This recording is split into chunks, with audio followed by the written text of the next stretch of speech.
Hello, and welcome to myfinanceteacher.org, where we talk about cycles today. If you have been following my videos for quite a while, you know that I do think cycles are quite important in relation to asset prices, as well as a range of other topics. We see business cycles, usually lasting for several years, often 4 years. We see cycles everywhere around us. We see life cycles, and of course, the most common one we discuss on this channel is an asset price cycle. If I'm not mistaken, there is an article on asset price cycles on Wikipedia, and as an intro to my channel there is a video talking about the fundamentals of asset prices as they relate to gold price, but it is applicable to a range of assets. I do suggest you have a look at this video as I go through the stages of cycles with some explanations for the reasons behind those stages. And the one-word summary of that would be sentiment. It's mostly all due to market sentiment. So with that in mind, let's have a look at more examples of cycles and why it's important to keep them in mind in your trading or investing activities.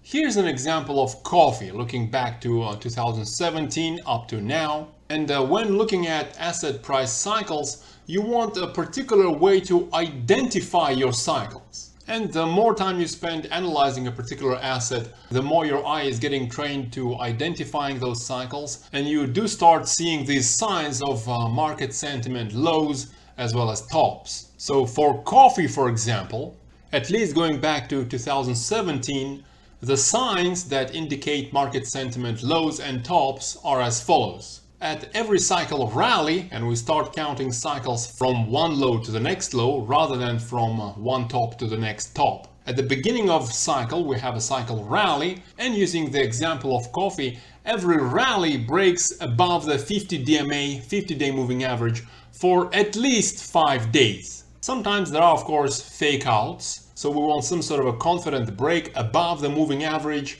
hence a 5 or more days above the 50 DMA for a cycle rally. And of course on the other side, same goes for the cycle decline down into the cycle low or down into the end of the cycle, where the declining phase brings the price below the 50-day moving average for at least 5 days or more. But there are some exceptions for this rule, for this sign of identifying cycle lows. If the 50 DMA is steep, then just testing the moving average is often enough for cycle top or for cycle low.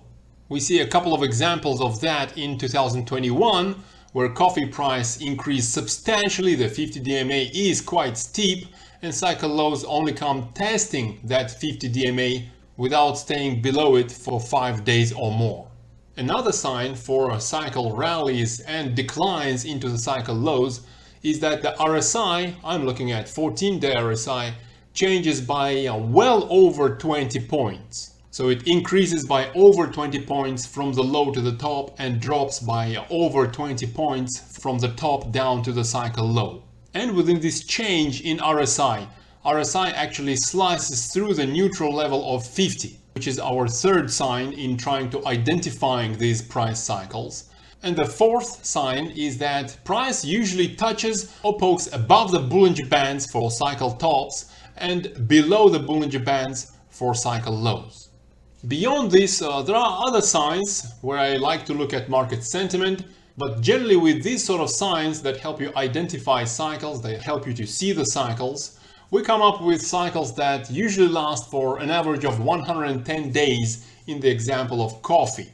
But of course the duration changes from cycle to cycle, and at least since 2017, the shortest in coffee was 57 days, with the longest at 154 days. For more details on how we see cycles, join us at myfinanceteacher.org. In this video I'm briefly summarizing this post I made at the end of January. Zooming in to what's been happening to coffee more recently, let's first start with the view we had on the 24th of January, when I published this recent post on my website, where I mentioned that while price didn't actually stay above the 50-day moving average for 5 days or more, perhaps this 50 DMA is steep enough for a cycle top to only test it without staying above for a while. But at the same time, to be honest, I also did mention that while this low on the 11th of January does look like a cycle low on coffee, it would give us the shortest cycle since 2017, which is 55 days. So for that reason, as it's quite unusual to have such a short cycle, I did expect coffee to give us one more dip before starting a new cycle with a rally. So to be fair, I was mistaken in that case. We have a new cycle here with a new shortest cycle of only 55 days, finished on the 11th of January. And this new cycle is now 28 days long. As a contrarian trader, investor, I don't usually like to chase, so I'm gonna stay out of this unless we see a bit of a dip to some support zones, perhaps near these moving averages. Zooming out, you will notice that during 2021, coffee has gained quite a lot. That's a gain of about 150%. That is, of course, quite significant, so it's gonna take a while to digest this sort of move, hence down all through 2022, and perhaps it will take a while for the price to form some sort of a low, perhaps a gradual rounded bottom. So I do expect some buying opportunities sometime in the future, while at the moment I'm not really interested in chasing. Looking at market sentiment though, we've seen a bit of a positive divergence on the coffee optics optimism index, where the optics gave us a higher low versus the lower low on price. That is essentially a positive divergence, and we saw the same thing on RSI as well. Higher low on RSI versus a lower low on price.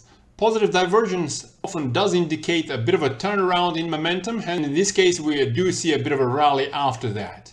Going forward, usually even a modest cycle rally brings this optimism index close to at least the level of 50, at least above the level of 40. So there is still some momentum left within this cycle, which kind of agrees with seasonality, which shows that over the last 10-11 years, coffee usually does well into late February, followed by a bit of a decline down into the end of March. And as cycles as well as seasonality do evolve over the years, I often like to look at more recent seasonality, say since 2015, which generally shows a similar thing, a bit of a rally perhaps into late February, followed by a decline down into mid to late March.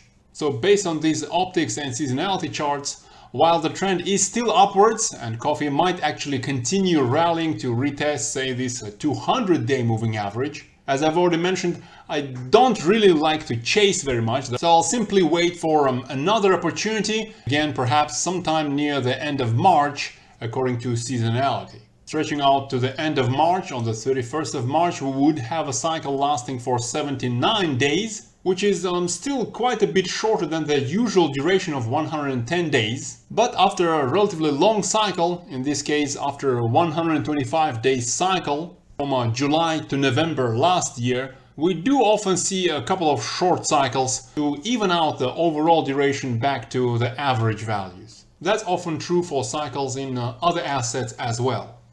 Talking about other assets, moving on to wheat, in this case the signs that help us identify cycles are pretty similar. And looking at most recent price action, it seems to me that we have seen the cycle low recently on the 23rd of January. We see a positive divergence on RSI with all of the signs indicating cycle low flashing. The price has stayed below the 50-day moving average for quite a while. We have seen a couple of pokes below Bollinger Bands, and this cycle has already been going on for quite a while, longer than average. Hence some sort of a bounce, a rally into a new cycle is quite likely. I might actually try a bit of a trade in wheat as markets open up. But remember that this is not an investment advice, and you always want to limit your risks and stay protected with a sensible stop loss. Looking at optics of wheat, optics has dropped below this green line in December and January. Again, bit of a positive divergence on optics with a higher low versus the lower low on price. And dropping below this green line often indicates a cycle low and a bit of a buying opportunity. Looking at seasonality though, while it does agree that wheat usually goes higher into late March before a bit of a cool down, there is also a common cool down sometime around late February, and that's the same whether you look at a 10-11 year seasonality or the one since 2015. So while wheat is interesting at the moment, there might actually be some sort of a shakedown in the next few weeks. Zooming in a little, that might actually give us a bit of an inverse head and shoulders formation with a depth of the neckline around 10% or so, giving us a potential measured target somewhere close to retesting that 200-day moving average into the cycle rally. Again, time will tell, do your own due diligence, I'm just sharing my opinion with you. Moving on to corn, again, relatively similar signs that I use to identify cycles. And the corn cycle has been going on for over 2 months already. So with the average duration of under 4 months, I'm not that interested in corn at the moment. While yes, there might be another poke or two above the Bollinger Bands, the usual cycle duration suggests that there might be a bit of a decline again towards late March, early April. Looking at optimism index, it's between 50 and 60 for corn over the last few weeks, so it's not as low as it is on coffee and wheat. So while there is still some empty space between mid-50s and the level of 70 on this optimism index, so while corn can still push higher, it's not really oversold at the moment. Similarly, looking at the 10-year seasonality on corn, again, perhaps another push higher into early March, followed by a noticeable decline, just as I mentioned, down into late March, early April. And the main idea is the same looking at the seasonality since 2015. And lastly, looking at soybeans, I think the cycle is still continuing, lasting for 126 days right now, which is longer than usual at only 108 days average. And as I have noted recently, I don't think that this late January low was the cycle low, as it didn't stay below the 50-day moving average for a few days. The 50-day moving average doesn't seem to be very steep to give us a cycle low with only a test of this 50 DMA. And the RSI during this recent decline didn't really drop by 20 points. It did drop by 19.6 points though, so it's pretty close. But I still think that instead of a cycle low in late January, we'll probably see a cycle low perhaps over the next few weeks. Looking at optimism index, it has reached the level of 60 in January. That's a significant increase from below the green line to 60 in a couple of months. So there is a risk that this cycle has topped and we might see a bit of a decline into the cycle low perhaps over the next few weeks. Looking at seasonality for soybeans though, it does suggest that the cycle hasn't topped yet. The price usually rallies all the way into early March with a decline down into late March, early April. And that's generally the same looking at a 10-year seasonality as well as the seasonality since 2015.